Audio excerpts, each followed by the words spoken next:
গল্প প্রেম by chance, কলমে সুনন্দা সেন। দেখো লিখছে কে, ভুলে অন্ধকার আলো শিখছে কে।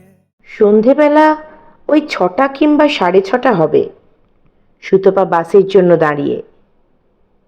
এমন সময় একজন লম্বা চওড়া ছেলে সামনে এসে বলল, কিরে, তুই সুতপা না?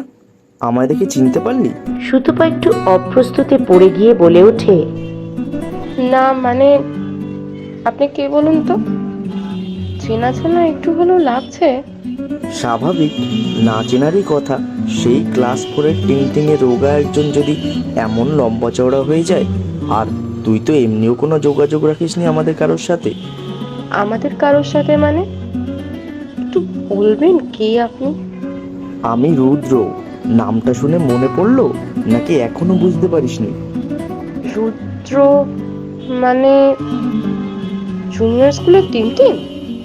তুই? তাই তো। হ্যাঁ ম্যাডাম, এবার চিনতে পারছেন? তুই নিজে বল, তোকে চিনবো কি করে? এতদিন পর আবার হুট করে এইভাবে? যেভাবে আমি চিনলাম তোকে ওইভাবে। আর বলে রাখি, চেনা পরিচিতি কিন্তু যোগাযোগ নেই এমন মানুষের সাথে হুট করেই দেখা হয়, তাই না? তুই চুপ কর, আগে বল তোর খবর কি? এই চলছে, অফিস থেকে বাড়ি, আবার বাড়ি থেকে অফিস। তুই বল, তোর কি খবর? আমার খবর তেমন কিছু না, এই একটা প্রাইভেট স্কুলে ড্রয়িং টিচার। বাহ, তুই তাহলে এখনো ড্রয়িং করিস, তাই তো? আর নিশ্চয়ই দারুণ আঁকিস। অত কিছু জানি না, তবে হ্যাঁ, এখনো আমি আঁকার মধ্যেই আছি রে। এই 1 মিনিট, তুই স্কুল টিচার, তবে এখন এখানে? স্কুল তো অনেক আগেই ছুটি হয়ে যায়। এখানে আমার আঁকার ক্লাস আছে, মানে এখানে কিছু বাচ্চাদের আমি আঁকা শেখাই। তাদের কথা বলতে বলতে এমনি একটা বাস চলে গেছে। আর একটা বাস আসতে দেখে সুতপা বলে ওঠে, এই তুই কোন দিকে যাবি? আমার বাস তো এসেই গেল। আমিও তো এই দিকের বাসেই উঠবো। তাহলে আগের বাসটা ছাড়লি কেন? আমি ভাবলাম তুই অন্য দিকে যাবি, তাই। আচ্ছা, তুই উঠলি না কেন আগের বাসে? একই কারণে আবার কেন? বাস এলে তারা উঠে পড়ে। লেডিস সিটের দিকে সমস্ত সিট ভর্তি, কিন্তু অন্যদিকের একটা খালি সিট ছিল। সুতপা দাঁড়িয়েই থাকে, আর তার সাথে রুদ্রও। কিরে রুদ্র, বসবি না? সিটটা তো খালি আছে। তুই বস, আমি দাঁড়িয়েই যাই রোজ। দুজনে মিলে বাস থেকে নেমে আসে আর এগিয়ে যায় একসাথে হাঁটতে হাঁটতে। এমন সময় সুতপা বলে, আচ্ছা রুদ্র, এখনো তোর গল্পের বই পড়ার শখ আছে, নাকি চাকরির জন্য সেটাও গেছে আঁকার সাথে সাথে? না রে, ওটা আমি ছাড়িনি, আর বইও আমাকে ছাড়েনি। এখন অফিস থেকে ফিরে বই পড়ি, আর ছুটির দিনে একটু বেশি সময় পাই। একটা সাহায্য করবি রে আমায়? হ্যাঁ, কি হেল্প বল। আমি না এই কিছুদিন হলো বই পড়ি অবসর সময়। তুই কিছু ভালো বইয়ের নাম বা ভালো লেখকের নাম সাজেস্ট করতে পারিস? হ্যাঁ, সেটা করতে পারি, কিন্তু নাম কত আছে আর কতই বা বলবো। তুই এক কাজ কর, একটু এগিয়েই কলেজ স্ট্রিট চল, যদি খোলা পাই দোকানগুলো। আর আমি যেখান থেকে কিনি সেই দোকান একটু রাত অবধি খোলা থাকে। দাঁড়া, বাড়িতে একটা ফোন করে জানিয়ে দিই। সুতপা তার বাড়িতে ফোন করে জানিয়ে দিয়ে রুদ্রর সাথে হাঁটতে হাঁটতে কলেজ স্ট্রিটে পৌঁছয়। সেখানে বেশ কিছু দোকান খোলা না থাকলেও গুটি কয়েক দোকান কিন্তু খোলা ছিল। আর রুদ্রের পরিচিত দোকানটা খোলা দেখে দুজনে গিয়ে দোকানে যায়। রুদ্র সেখানে বলে, কাকু, বলছিলাম কটা বই লাগবে। হ্যাঁ বাবু, আছে। তুমি তো পরিচিত লোক, দেখে নাও কোথায় কি আছে। আয় সুতপা, তুইও দেখ কোন কোন বই, আর তোরও তো কিছু পছন্দ আছে নাকি?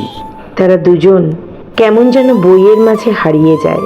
এইভাবে হঠাৎ দেখা, হিসেব মতো এটা তাদের প্রথম দেখা।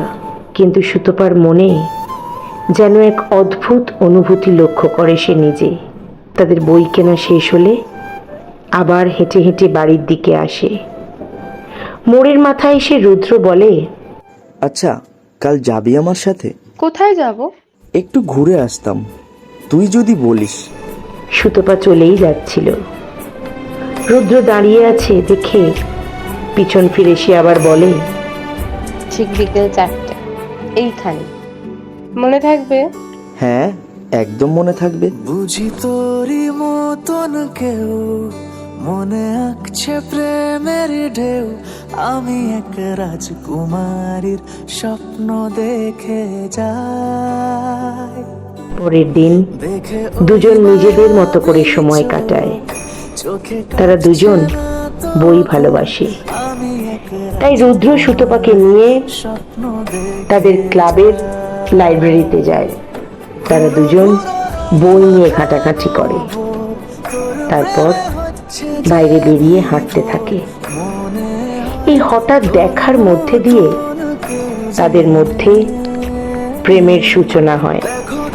তাই তো বলি, প্রেম কি আর বলে করে হয়? প্রেম তো হঠাৎ করেই আসে। শুনছিলেন প্রেম বাই চান্স। স্টোরি সাজেশন ও রুদ্রের কণ্ঠে নয়ন মণ্ডল। Story collection Tuhin Chakraborty. গল্প পাঠে মৌমিতা ভট্টাচার্য। সুতপার কণ্ঠে পিউ মল্লিক।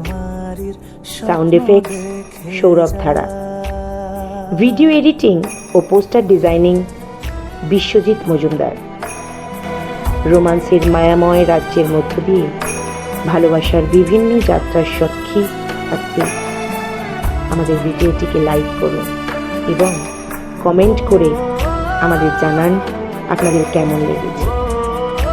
অবশ্যই সাবস্ক্রাইব করুন আর এই যাত্রার অনুভূতি উপলব্ধি করুন। অবুঝ দরিয়া বেহেসে বিমূল